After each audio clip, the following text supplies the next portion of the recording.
Tapping వ్యవహారానికి సంబంధించిన అన్ని విషయాలు త్వరలో బయటకొస్తాయన్నారు Telangana deputy CM Bhatti Vikramarka.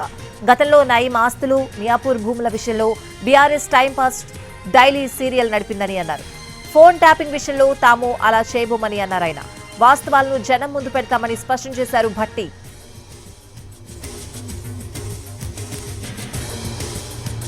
Phone tapping వ్యవహారానికి సంబంధించిన అన్ని విషయాలు త్వరలో బయటకొస్తాయన్నారు Telangana deputy CM Bhatti Vikramarka.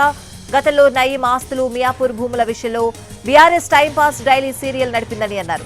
Phone tapping విషయంలో తాము అలా చేయబోమని అన్నారు ఆయన. వాస్తవాలను జనం ముందు పెడతామని స్పష్టం చేశారు భట్టి.